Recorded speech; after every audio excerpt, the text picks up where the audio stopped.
Hey everyone, welcome back to Steve's View. What if the biggest political change happening in America right now isn't about taxes, immigration, or even foreign policy? What if it's about the internet itself changing how politics works? Because something strange has happened over the last few years. The Democratic Party, the party that once relied on institutions, universities, legacy media, and carefully managed messaging, is increasingly being shaped by people who don't operate inside institutions at all. Streamers, podcasters, TikTok activists, YouTube commentators, online personalities whose power comes not from party leadership, but from attention. And that shift may be changing American politics more deeply than most people realize. For years, conservatives complained that the cultural establishment leaned left, Hollywood leaned left, academia leaned left, most major newsrooms leaned left. Republicans often argued they were fighting an uphill battle against a giant institutional machine. But while that argument dominated political talk for more than a decade, something else was quietly happening underneath the surface. The old media system itself was collapsing. Cable news started losing influence. Newspaper subscriptions declined. Trust in institutions cratered. Younger Americans stopped consuming politics through traditional channels and started consuming it through personalities, not journalists, not party officials, personalities. And once politics becomes personality-driven, everything changes. Because personalities don't survive on caution. They survive on engagement. Outrage gets engagement. Conflict gets engagement. Humiliation gets engagement. Moral certainty gets engagement. Nuance usually does not. That's not just a left-wing problem. It's happening everywhere. But the Democratic Party now finds itself in a particularly uncomfortable position because it spent decades building a political identity around institutional credibility, around expertise, around norms, around professional authority. Now, a growing share of political energy on the left comes from people who openly distrust institutions, openly mock moderation, and increasingly speak in the language of emotional confrontation rather than persuasion. That doesn't mean the Democratic Party has become some kind of revolutionary Marxist movement, despite what partisan media on the right often claim. That's an exaggeration. Most Democratic elected officials are still fairly conventional center-left politicians by global standards. Many are deeply tied to corporations, donors, financial institutions, and traditional political structures. But the emotional center of gravity inside the broader left-wing online ecosystem has clearly shifted. And that matters. Because politics is not just about who holds office, it's about who shapes the emotional atmosphere around politics itself. 20 years ago, if you wanted influence inside American politics, you needed party connections, institutional backing, money, or media access. Today, someone with a webcam, a microphone, and a talent for outrage can shape political conversations for millions of people overnight. That's one of the reasons figures like Joe Rogan became so influential on the right or politically independent side of the spectrum. He built a media empire outside the traditional gatekeeping system. No newsroom editor, no party boss, no institutional filter, just direct connection with audiences. Now versions of that are emerging more aggressively on the left. And here's where things get complicated for Democrats. For a long time, the American left believed social media would naturally benefit progressive politics. Younger voters dominated these platforms. Cultural trends online often leaned progressive. Activist energy spread rapidly through digital networks. But social media doesn't reward ideology, it rewards intensity. And intensity has a way of radicalizing political ecosystems over time. The people most likely to dominate online discussions are not usually the calmest people in the room. They are the most emotionally charged people in the room, the people most certain, most confrontational, most willing to frame every disagreement as a moral emergency. That dynamic gradually changes political incentives. Moderate politicians begin fearing their own online base more than their opponents. Journalists begin reacting to activist pressure cycles. Party messaging starts getting shaped by viral outrage rather than long-term persuasion. Suddenly, every political issue becomes existential. Every disagreement becomes evidence of evil. Every compromise becomes betrayal. Again, this exists on both sides of the aisle, but Democrats face a unique challenge because their coalition is incredibly broad and often internally contradictory. The modern Democratic coalition includes Wall Street professionals, college-educated suburban moderates, young progressive activists, minority communities, labor unions, climate activists, tech workers, social justice movements, traditional liberals. These groups do not always agree with one another. In fact, they often disagree profoundly.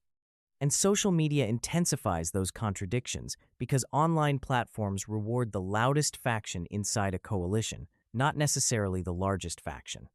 That distinction is crucial. A loud minority online can dramatically influence how an entire political party is perceived by the public. Take policing as an example. After the killing of George Floyd in 2020, massive protests erupted across the country. Many Americans across the political spectrum supported police reform. But online discourse rapidly escalated from reform into slogans like defund the police. Now, whether some activists meant abolishing police entirely or reallocating resources is almost irrelevant politically. What mattered was how average voters heard it. And average voters often heard. These people want to dismantle law enforcement.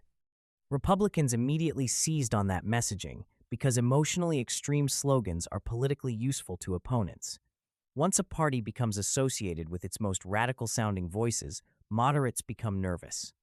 This is one of the deepest problems facing Democrats today. Not necessarily that the party itself has become radical, but that the internet constantly amplifies the most radical interpretation of the party. That creates a trap. If Democratic leaders push back too hard against activist energy, they risk alienating younger voters and online communities that generate enthusiasm, donations, and volunteer energy. If they embrace activist rhetoric too aggressively, they risk frightening moderates and independents who decide elections.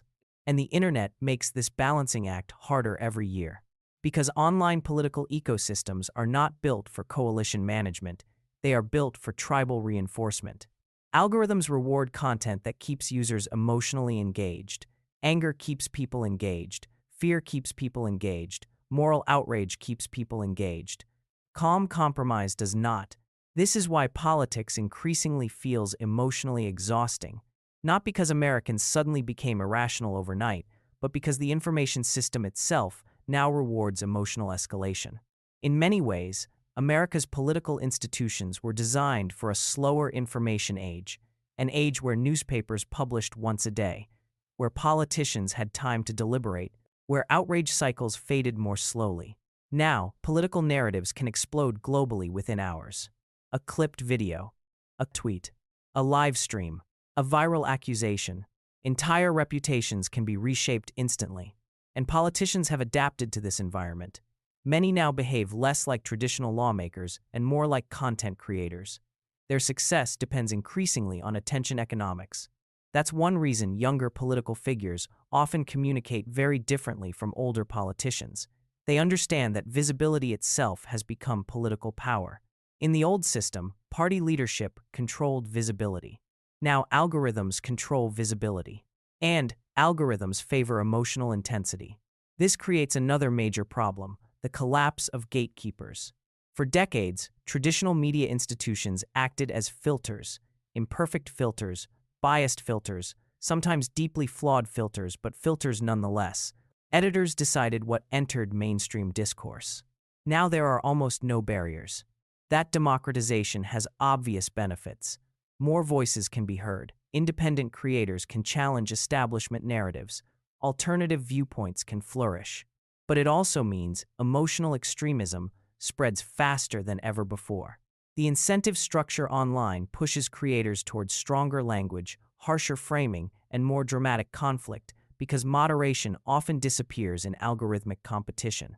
A creator who says, "We should carefully discuss reforming healthcare policy," will lose attention to someone saying, "The system is murdering people." One statement is nuanced.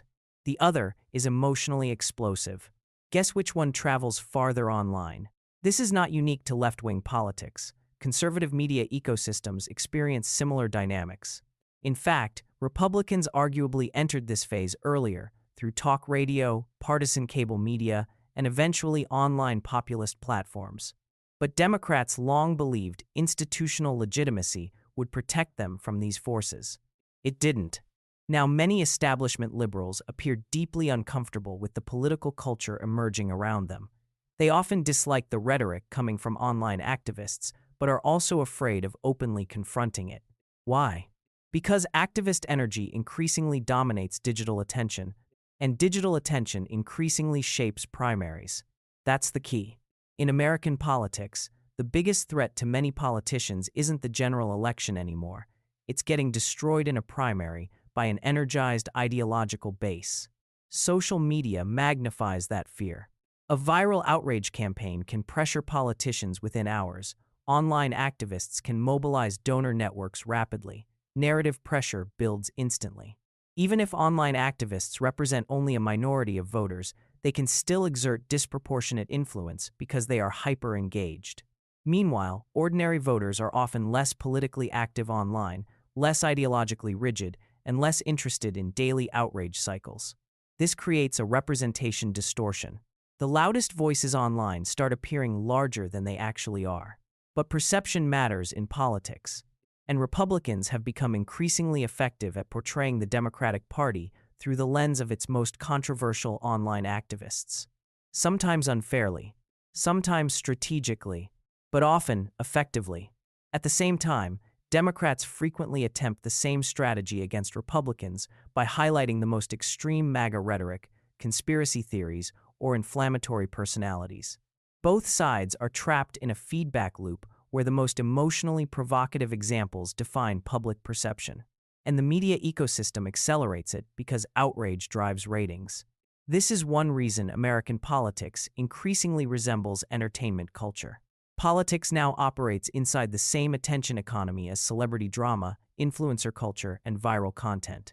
The goal is no longer merely persuasion. The goal is domination of attention. That changes political language itself. Instead of, how do we govern? The question becomes, how do we trend? Instead of, how do we persuade swing voters? The question becomes, how do we energize our tribe?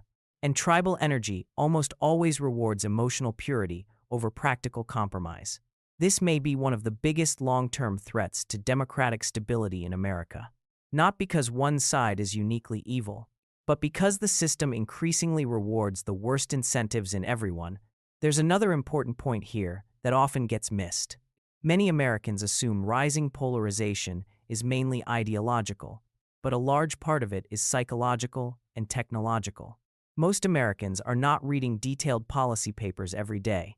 They are consuming emotional fragments through screens. Politics becomes identity. Identity becomes tribe. Tribe becomes morality. Once politics becomes moralized at that level, compromise starts feeling immoral. That's why online political discussions often feel impossible now.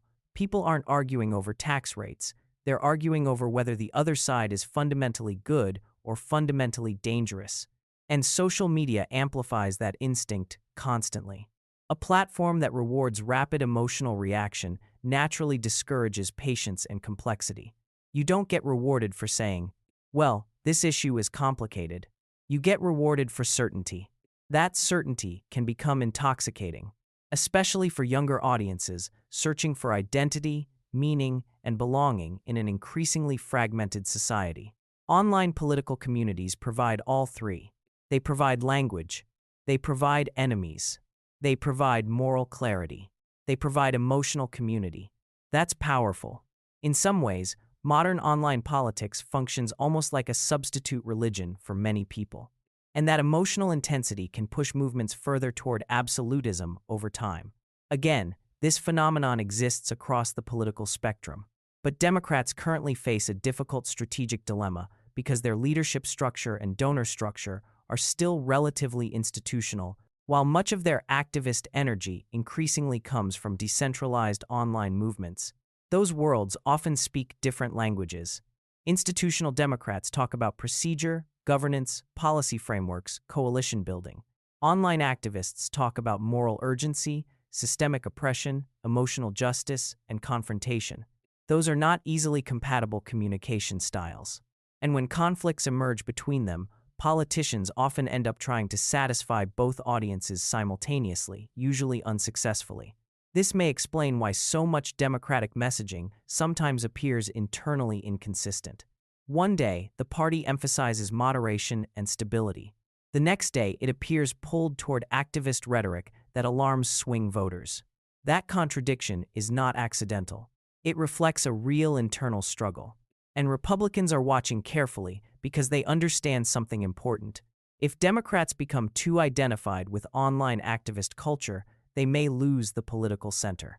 But Republicans face their own version of the same danger. Because populist outrage politics can energize a base while simultaneously exhausting moderate voters.